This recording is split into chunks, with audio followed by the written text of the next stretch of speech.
Hola, ¿qué tal? Buenas tardes. Somos el equipo 6, presentando el tema de psicología genética y aprendizajes escolares, integrado por Dulce María Serrano Genis, Rodríguez Urusquieta Mónica, Ruiz Barrita Josué, Soberanes Pérez Elizabeth, Cervantes Loza Diego, Juárez Castelán Paola y Méndez Sabina Aranza.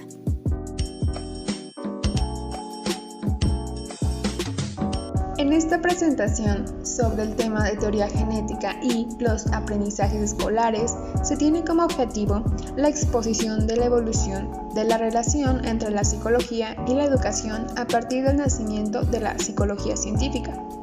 Por otra parte, además, presentar la psicología genética, dando a conocer sus principales aportaciones al ámbito de los aprendizajes escolares. Para contextualizar brevemente, tenemos que la psicología educativa admite planteamientos que inciden en la educación. A su vez, dependen de las características propias de la teoría psicológica que se toma como punto de referencia y en parte en cómo se contemplan las relaciones entre la psicología y la educación. Dicho de otro modo, lo que se considera como objeto de estudio propio de la psicología y la educación. En cuanto a la psicología genética, esta ha dado paso a una amplia gama de aplicaciones educativas en el campo de los aprendizajes escolares, que además del interés de las diferentes áreas que abarcan, presentan nuevas maneras diferentes de entender las relaciones entre la psicología y la educación. La evolución de las relaciones entre psicología y educación. Cuando se contempla en una dimensión histórica, estas relaciones muestran un carácter singular que pueden resumirse diciendo que toman la forma de una promesa que nunca llega a materializarse completamente. Esto se puede constatar ya en la teoría educativa de naturaleza filosófica y de corte psicologizante que predomina durante los siglos XVIII y XIX y que perdura aún durante las primeras décadas del siglo XX. Recordemos, por ejemplo, a Herbart 1776-1841, uno de los pensadores más influyentes en la teoría educativa del siglo XIX, para quien la filosofía moral debía indicar a la pedagogía los objetivos a alcanzar, mientras que la psicología debía proporcionar los medios necesarios para conseguirlo. Por supuesto, la psicología de Herbart es todavía una psicología filosófica, fruto de análisis reflexivo de la filosofía, que consiste básicamente en la reformulación de las leyes asociativas de Locke y de la vieja doctrina de las facultades. Con el nacimiento de la psicología científica en las postrimerías del siglo XIX, las expectativas aumentan de manera considerable. Se tiene el firme convencimiento de que el desarrollo de esta nueva y joven disciplina provocará un fuerte impulso en el campo de la teoría y de la práctica educativa. Al mismo tiempo se proporcionará una base científica para abordar y solucionar los problemas de la educación. Los ejemplos abundan, vamos a citar algunos. En 1903, Thorndike publica el libro titulado Psicología Educacional, que constituye, en opinión de muchos autores, el primer intento de designar con esta denominación un conjunto de conocimientos con identidad propia. Thorndike insiste en la necesidad de fundamentar las propuestas educativas sobre los resultados de la investigación psicológica de carácter experimental y aconseja desconfiar sistemáticamente de las opiniones pedagógicas que carecen en la base. En 1910 se publica en los Estados Unidos el primer número de la revista Journal of Educational Psychology, en cuyo editorial se señala la necesidad de un profesional cuya tarea debe de ser la de actuar de intermediario entre la ciencia de la psicología y el arte de la enseñanza. Asimismo, se anuncia el propósito de estimular los estudios del aprendizaje escolar mediante el uso del método experimental. La psicología dentro de la educación busca entender la conducta, comportamiento y el proceso de aprendizaje de cada estudiante, respetando su individualidad y enfoque como un ser biopsicosocial, así como el ritmo, estilo de aprendizaje, entorno sociocultural donde se desenvuelve y de qué manera influyen estos factores en el desarrollo del pensamiento, personalidad y aprendizaje de cada ser humano a lo largo del proceso del ciclo vital y su trayectoria académica.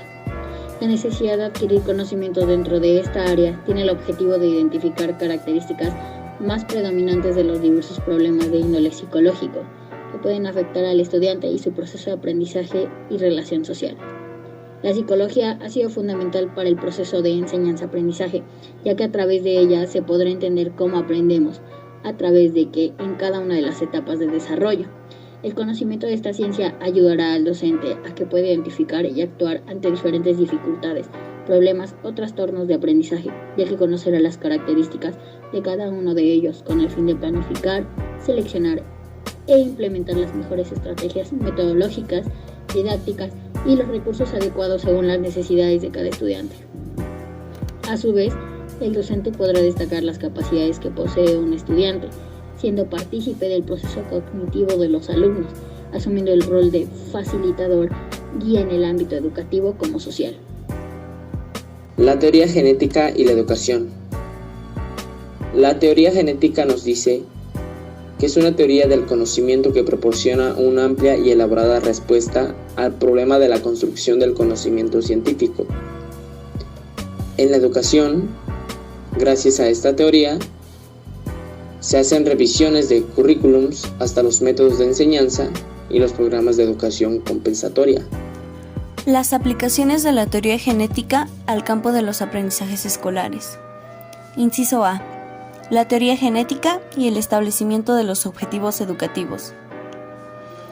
En este caso, se plantea que la idea básica de estas aplicaciones se propone de forma esencial el desarrollo como un objetivo para el aprendizaje escolar, puesto que la teoría genética se ha encargado de demostrar que el desarrollo consiste en si el individuo es capaz de desarrollar un mayor grado de adaptación tanto del medio físico como social. Esto se conseguiría por medio de su interacción con el mismo. Debido a esto, podemos decir que una persona, dependiendo de sus estructuras que deben construirse de forma progresiva y ordenada, aquí es donde la educación, y al menos los primeros niveles de la misma, deben ser impulsores de transmitir, desarrollar y conseguir objetivos ya establecidos, que de forma gratificante el individuo pueda llevar a cabo, como serían sus mismas destrezas y la adquisición de conocimientos. Inciso B. Pruebas operatorias y la evaluación de posibilidades intelectuales de los alumnos. La explicación genética sobre la adquisición de nuevos conocimientos, que depende en parte de la capacidad intelectual, implica la asimilación de los conocimientos que el individuo haya interpretado previamente y la modificación que tendrán con lo aprendido. Estos conocimientos o esquemas que una persona posee en un momento determinado de su vida sí determina su competencia intelectual, siendo la psicología genética quien se ha encargado de investigar cómo se construyen y evolucionan, siendo de forma más específica aquellos que corresponden a las nociones básicas y constructivas del pensamiento científico, donde el nivel operatorio de los alumnos es fundamental para que logren comprender los esquemas planteados, puesto que de no ser así, serán incapaces de razonar sobre temas más complejos. Pero, ¿cómo se determina que el alumno puede continuar con temas de mayor complejidad? Es en este momento donde entran las pruebas operatorias, para evaluar la asimilación de dichos conocimientos. Y aunque estas pruebas han logrado alcanzar cierto grado de popularidad en ciertos y determinados ambientes, el uso de pruebas operatorias como instrumento de diagnóstico psicopedagógico y teórico pueden dar lugar a errores graves, mas sin embargo no determinan que sean totalmente descalificables del diagnóstico, con un especialista adecuado y sobre todo preparado. En el inciso C vendría siendo las nociones operatorias como contenidos del aprendizaje escolar. Dicha aplicación está basada o es similar a lo visto en el inciso A, pero de una manera más fácil de entender. Esta nos habla sobre que se busca o se intenta favorecer la competencia intelectual de los alumnos. Esto sería mediante tareas de aprendizaje operatorio. La veracidad de dicha teoría o planteamiento ha sido reforzada por diversas investigaciones en la Escuela de Ginebra. Puede ser aplicada en cualquier nivel o etapa escolar, sin embargo, ganó mucha más popularidad en el nivel preescolar. También podría ser utilizada para tratar determinados tipos de fracaso o de retraso escolar. Inciso D. Teoría genética, selección y ordenación de contenidos del aprendizaje. Básicamente lo que se busca es el analizar los contenidos escolares. Todo esto con el fin de determinar su complejidad estructural y poder determinar de una mejor forma las competencias operatorias necesarias para poder asimilarlas. Con esto se puede ver, por ejemplo, si es conveniente dejar dichos contenidos en el curso o eliminarlos, como a la vez qué orden sería el conveniente para seguir con el aprendizaje. Debido al gran impacto que ha generado dicha aplicación de una forma positiva en todo el mundo, varios países han comenzado a utilizarla en sus programas escolares. Inciso E. La teoría genética y la elaboración de una psicopedagogía de los contenidos específicos del aprendizaje escolar. En este aspecto, se reconoce la originalidad de la enseñanza-aprendizaje, ligado al proceso de desarrollo, que a su vez significaría el rechazo a la transposición pura y simple del campo operatorio al ámbito de los objetivos educativos y de los contenidos de la enseñanza. De forma que sería necesario conocer de forma más detallada y amplia el camino que sigue el alumno para la construcción de dichos conocimientos específicos, si es que se aspira a lograr la adecuación entre contenidos escolares y niveles de construcción psicogenética, considerando a su vez los procedimientos por los cuales el alumno se va apropiando progresivamente de estos contenidos. Por último, tenemos el inciso F, que vendría siendo la teoría genética como fuente de inspiración en métodos de enseñanza. A comparación de las demás aplicaciones, esta se basa en la concepción constructivista del conocimiento que postula la teoría genética, todo con el fin de poder elaborar propuestas relativas a la metodología de la intervención didáctica. También nos menciona que el alumno construye su propio conocimiento a través de la acción, como cualquier ser humano. En consecuencia, los procesos educativos deben ser respetados y favoreciendo al máximo la actividad del alumno. Dicha propuesta está fundamentada en la explicación genética del funcionamiento y del progreso intelectual. La psicología enfocada en la educación debe preocuparse por el sujeto que aprende y su proceso de aprendizaje, teniendo como objetivo generar nuevas estrategias de aprendizaje que sirvan para la optimización del proceso educativo. En el proceso educativo, diversas variables son tenidas en cuenta, en especial en el aspecto psicológico. Aprovechar esas variables para formar sujetos autónomos que interactúen con una realidad social conocida es básico para que tenga éxito. Por su parte, la psicología explica la constitución subjetiva del ser humano. Gracias a esta disciplina, conocemos diferentes fenómenos internos de las personas en relación o asociación con distintas variables, como pueden ser las del contexto físico o social. Gracias a la psicología genética se pueden determinar objetivos educativos antes de empezar con los niños según su edad y la etapa en la que se encuentren. Asimismo, se puede hacer una evaluación de los aprendizajes. Además, gracias a la psicología genética, los profesionales en la educación pueden saber el nivel de estudio de sus alumnos y quién necesita clases de refuerzo o no. Por lo tanto, podemos decir que la relación de la psicología genética y los aprendizajes escolares es muy importante y van ligados uno de otro.